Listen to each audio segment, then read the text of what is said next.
जमुआ की भाजपा प्रत्याशी मंजू कुमारी के समर्थन में गिरिडीह भाजपा का विजय संकल्प सभा का आयोजन मंगलवार को जमुआ के देवरी के तिवारीडीह मैदान में हुआ।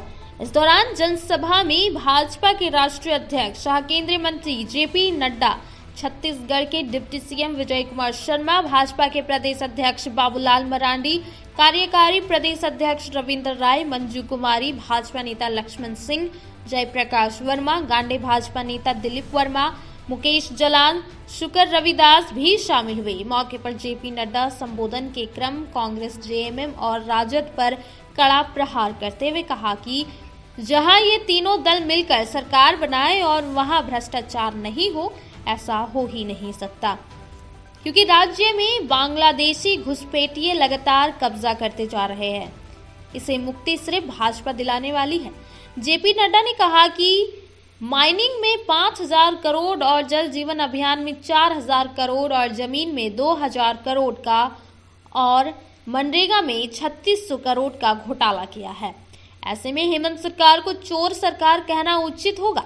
जेपी नड्डा ने कहा कि जमुआ की जनता मंजू कुमारी को जिताए, उसके बाद देखिए हेमंत सोरेन दोबारा जेल कैसे जाते हैं। कहा कि मोदी सरकार लगातार आदिवासियों के हित में करोड़ों रुपए सिर्फ इसलिए खर्च कर रही है उनका जीवन स्तर सुधार सके।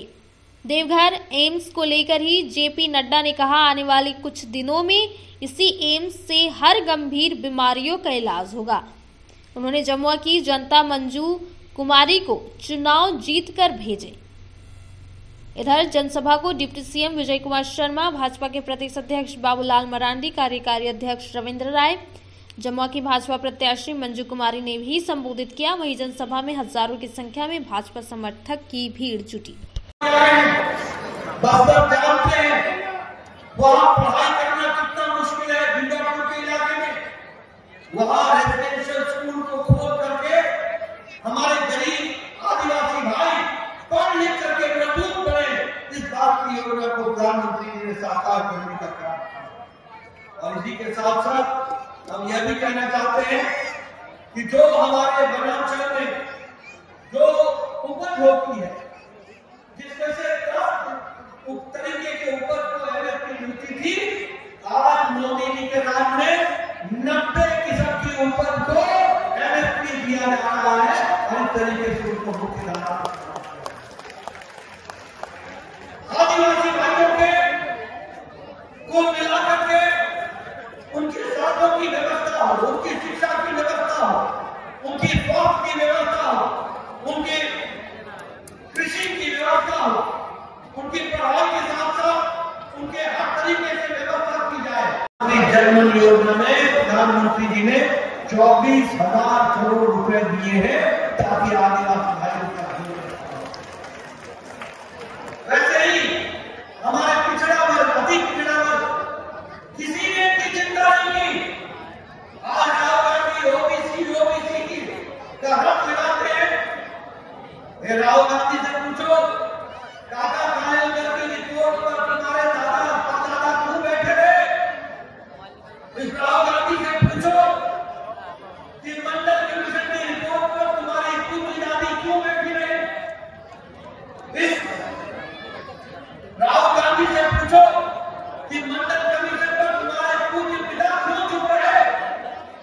अगर मंडल कमीशन को लागू हुआ तो तब हुआ जब भारतीय जनता पार्टी की समर्थित सरकार केंद्र में आई, तब बात करेगा।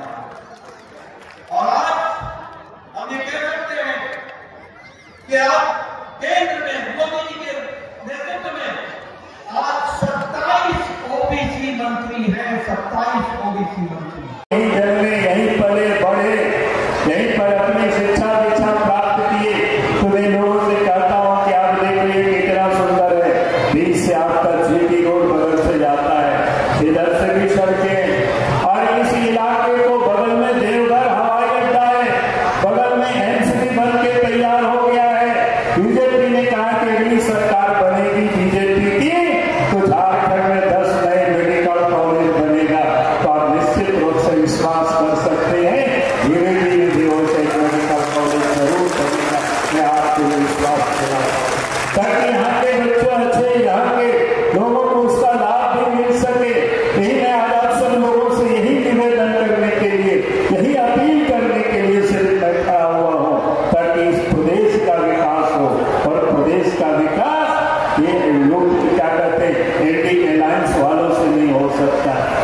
देश का विकास तो भारतीय जनता पार्टी ही